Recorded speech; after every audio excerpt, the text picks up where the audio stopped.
ತೆಗೆದುಕೊಳ್ಬೇಕು ಅವೆಲ್ಲ ತೆಗೆದುಕೊಂಡಿದ್ದೀವಿ. ಅವರು ಕೂಡ ಶಾಂತ ರೀತಿಯಿಂದ ಮಾಡಿ ಒಂದು ಮನವಿಯನ್ನು ಮಾಡಿದ್ರು. ಈ ಎಲ್ಲ ಪ್ರಕ್ರಿಯೆಗಳು ಜಿಲ್ಲಾ ಹಂತದಲ್ಲಿ ಇಲ್ಲ ಅಂತಕ್ಕಂಥದ್ದು ಸ್ಪಷ್ಟವಾಗಿ ನಮಗೂ ಕೂಡ ಗೊತ್ತಿದೆ.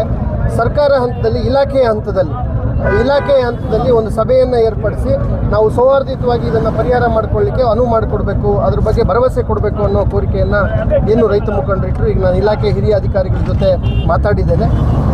ಹಿರಿಯ ಅಧಿಕಾರಿಗಳು ಖಂಡಿತವಾಗ್ಲೂ ಇಲಾಖೆ ಹಂತದಲ್ಲಿ ಒಂದು ಮೀಟಿಂಗನ್ನು ಆದಷ್ಟು ಶೀಘ್ರವಾಗಿ ನಾವು ಮಾಡಿಕೊಡ್ತೇವೆ, ಶೆಡ್ಯೂಲ್ ಮಾಡಿ ಅದನ್ನು ನಿಗದಿ ಮಾಡಿ ನಿಮಗೆ ಮಾಹಿತಿ ಕೊಡ್ತೇವೆ ಅನ್ನೋ ಸೂಚನೆಯನ್ನು ಕೊಟ್ಟಿದ್ದಾರೆ.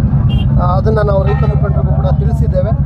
ಸೌಹಾರ್ದಯುತವಾಗಿ ಒಂದು ಧರಣಿಯನ್ನು ಕೈಬಿಟ್ಟು ಸಮಯಾವಕಾಶವನ್ನು ಸಂಘಟನೆಯವರು ಕೂಡ ಕೊಟ್ಟಿದ್ದಾರೆ, ರೈತ ಸಂಘಟನೆಯವರು ಕೂಡ ಕೊಟ್ಟಿದ್ದಾರೆ. ಸೊ ಹಾಗಾಗಿ ಆ ಮಾಹಿತಿಯನ್ನು ಅವ್ರಿಗೆ ಕೊಟ್ಟಿದ್ದೇವೆ. ನಮ್ಮೆಲ್ಲರ ಅಪೇಕ್ಷೆ ಇದೆ ನಮ್ಮ ಹೋರಾಟಕ್ಕೆ ಬೆಂಬಲವಾಗಿ ನಿಂತಿದ್ದಾರೆ. ಇವತ್ತು ಒಬ್ಬ ತನ್ನ ಪಾಡಿಗೆ ತಾನೇ ತನ್ನ ಸಂಸಾರಕ್ಕಷ್ಟೇ ದುಡಿಬೇಕನ್ನ ಕೆಪಾಸಿಟಿ ನಮಗೈತೆ, ಹೌದಲ್ಲ?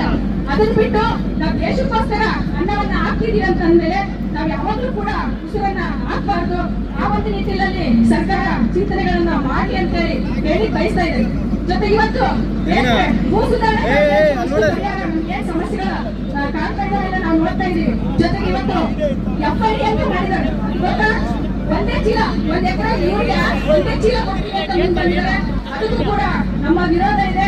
ಮುಂದಿನ ದಿನಮಾನಗಳಲ್ಲಿ ಇದಕ್ಕೂ ನಾವು ಒಪ್ಪೋದಿಲ್ಲ.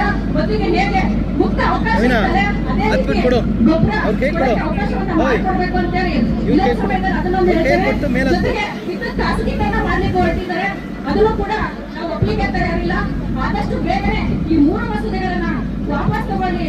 ರೈತರ ಏನಿದು ಒಂದು ಪಂಚಾಮೃತ, ಇದು ಅಕ್ಷಯ ಪಾತ್ರೆಯನ್ನ ದಯವಿಟ್ಟು ನೀವು ಉಲ್ಟವನ್ನ ಹಾಕುವಂತ ಕೆಲಸವನ್ನ ನೀವು ಮಾಡ್ಬೇಡ್ರಿ. ಒಂದು ವೇಳೆ ಇದಕ್ಕೇನಾದ್ರೂ ನೀವು ಮುಂದೆ ಬಂದ್ರೆ ನಮ್ಮ ಪ್ರಾಣವನ್ನು ಕೂಡ ಬಿಟ್ಟಾದ್ರೂ ಕೂಡ ನಮ್ಮ ಭೂಮಿಯನ್ನು ಉಳಿಸ್ಕೊಳ್ತೀವಿ ಅಂತೇಳಿ ಸರ್ಕಾರಕ್ಕೆ ನಾನು ಇಲ್ಲಿ ಹೇಳಿಕೆ ಬಯಸ್ತಾ ಇದ್ದೇನೆ. ನನ್ನ ಮಕ್ಕಳು ಗಂಡ ಮನೆ ಇಲ್ಲೇ ಚಂದ್ರಕ್ಕೆ ಬಂದಿಲ್ಲ. ಅವರು ಆದಷ್ಟು ಬೇಗನೆ ಇದಕ್ಕೆ ಪರಿಹಾರವನ್ನ ಕೊಡಲೇಬೇಕು. ಈ ರೀತಿ ಹೌದು, ನಾನಂತೀನಿ ಹೋರಾಟವನ್ನ ನಾವು ಮಾಡ್ತಾ ಇದ್ದೀವಿ.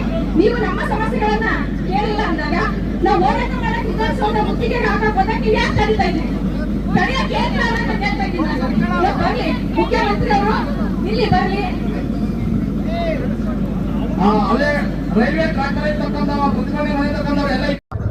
ಚಳುವಳಿಯ ಒಂದು ಮಾರ್ಗ ಅದನ್ನು ತೀವ್ರವಾಗಿ ಸರ್ಕಾರದ ಗಮನ ಸೆಳೀತಕ್ಕಂಥ ಕೆಲಸ ನಾವು ಮಾಡಬೇಕಾಗಿತ್ತು, ಮಾಡಿದ್ದೀವಿ. ಈಗ ಮಾನ್ಯ ಜಿಲ್ಲಾಧಿಕಾರಿಗಳು ಬರೋದ್ರ ಮೂಲಕ ಅವರಿಗೆ ಸಮಯವನ್ನು ಕೊಟ್ವಿ. ಸರ್ಕಾರದ ಜೊತೆ ಮಾತುಕತೆ ಮಾಡಿ ಅವರು ಒಂದು ಪ್ರಯತ್ನವನ್ನು ಮಾಡಿದ್ದಾರೆ.